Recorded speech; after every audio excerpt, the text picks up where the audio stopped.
নমস্কার। দশরূপে দশভুজার এক নতুন পর্ব নিয়ে আমি পাপিয়া চলে এসেছি তোমাদের সামনে। আমি আজকে এসেছি সানা সিল্কের ইতিহাস নিয়ে। সানা সিল্ক হচ্ছে একটি সিল্কের শাড়ি।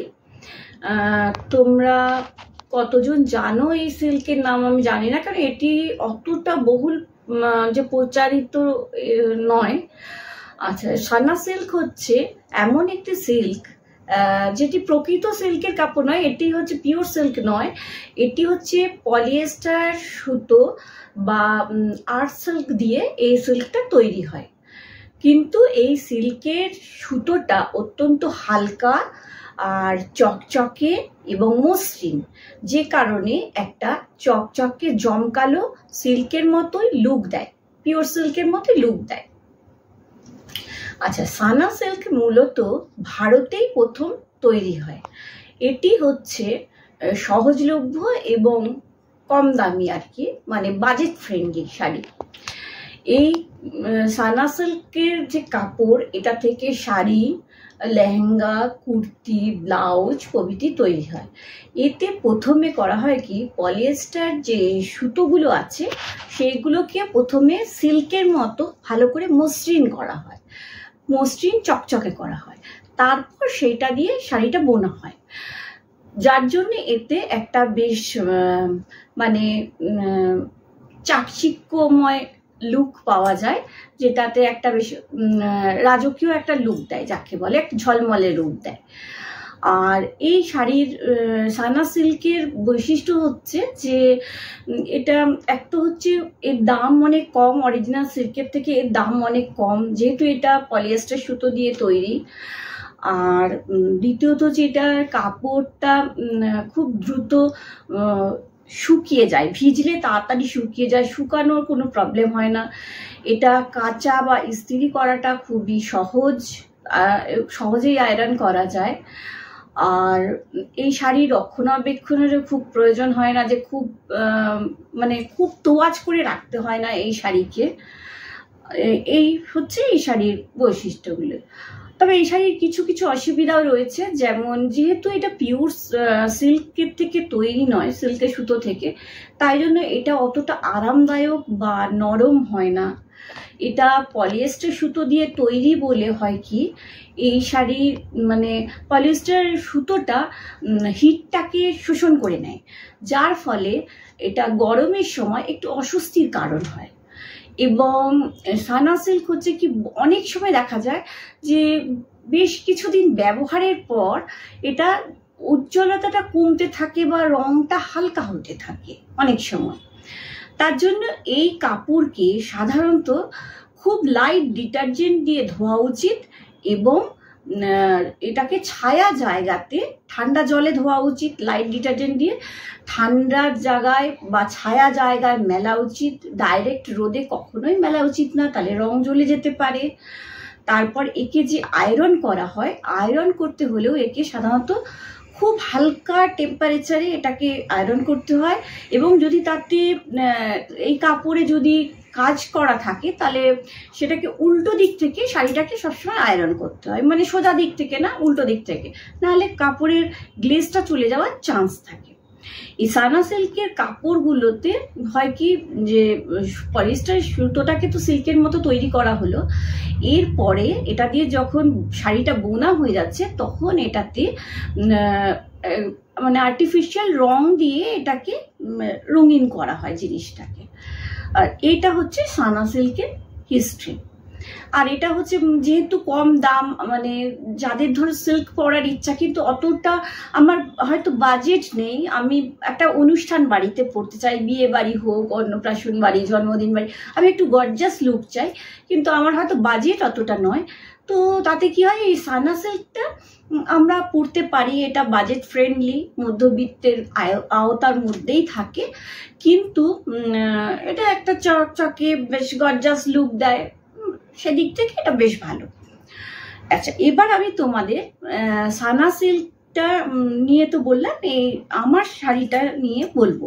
আমি যেটি পরে আছি এটি একটি সানা সিল্ক।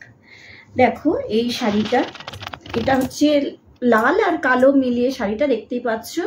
এটা টেক্সচারটা দেখো, সামনে থেকে দেখায়, একটা ডোরা ডোরা ব্যাপার আছে দেখতে পাচ্ছ, অনেকটা যেরকম তসরে থাকে না সেই ধরনের, মানে এমনি সিল্কের বোনানো না, তসরে যে ধরনের থাকে ওই ধরনের অনেকটা ডোরা ডোরা এর টেক্সচারটা।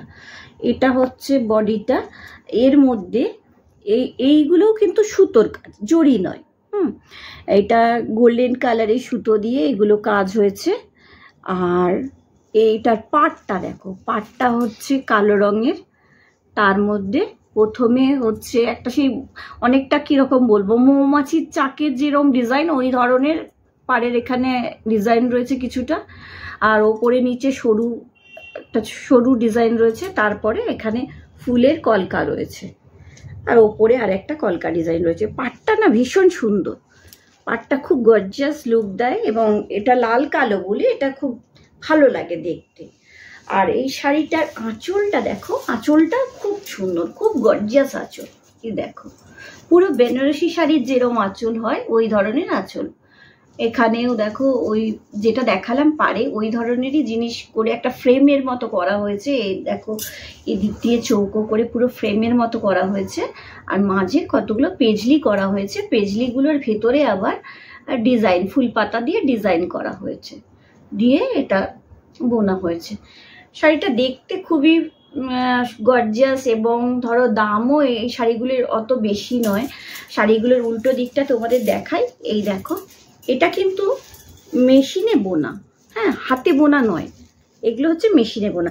আর তোমাদের বলেছিলাম মেশিনে বোনা হলে এই যে টানা সুতোর ব্যাপারটা থাকে, আর এই দেখে বুঝবে। তারপরে এগুলো তো অরিজিনাল জড়ি নয়, সুতো বলছি, এই দেখো, এগুলো দেখে ভালো বুঝতে পারবে। তো যাই হোক, আমি মানে যে শাড়িটাই পরি না কেন, আমার মনে হয় তোমাদের যখন ইনফরমেশন দেবো তখন ঠিক ইনফরমেশনটা দেওয়াই ভালো। যে এটা আমি একটা বলে দিলাম যেটা সিল্ক মার্কযুক্ত শাড়ি বা সেটা নয়, আমি যখন খাঁটি শাড়ি দেখাই তখন সেটা আমি অরিজিনালটা অরিজিনালি বলি, আর এটা আমি তোমার যেটা ডুপ্লিকেট শাড়ি যেটা আর্ট সিল্কে বললাম এটা, তো সেটার সেই জন্য আমি পুরো ভেতর মানে পেছন দিকটাও শাড়িটা দেখিয়ে তোমাদের বুঝিয়ে দিই কিভাবে হাতে ঘোরানো শাড়ি বুঝবে বা কিভাবে মেশিনে বোনানো শাড়ি বুঝবে।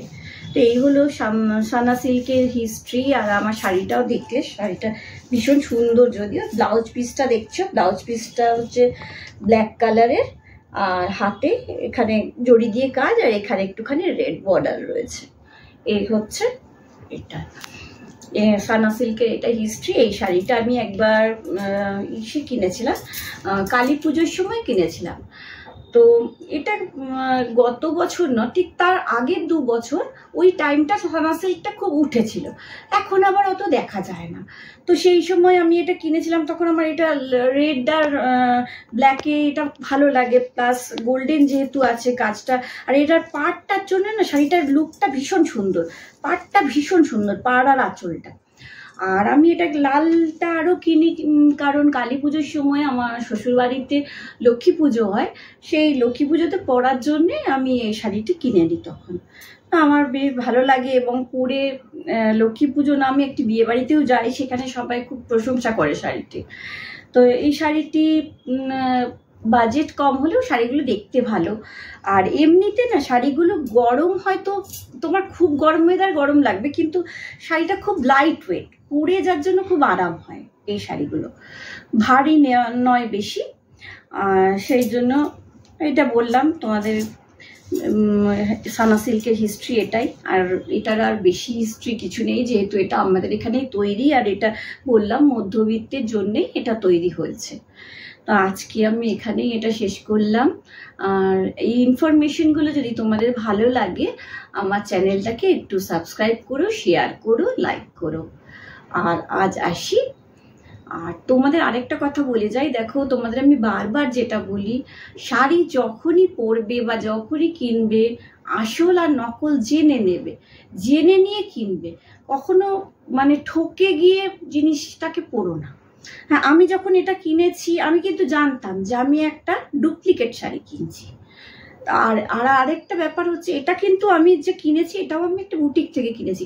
আর তোমাদের আমি আরেকটা জিনিস বলি, যে আগেও বলেছি, বুটিকের শাড়ি না তুমি যদি মানে ডুপ্লিকেটও কেনো, বুটিকের শাড়ি একটু আলাদাই হয় সবসময় আর 5টা শাড়ির থেকে, মানে দেখতে লুকটা অন্তত বেটার দেয় অন্য দোকানের শাড়ির থেকে। এটা আমার অভিজ্ঞতা অন্তত বলে। আচ্ছা, আর চলি, আর কিছু বললাম না। সবাই ভালো থেকো, সাবধান থেকো।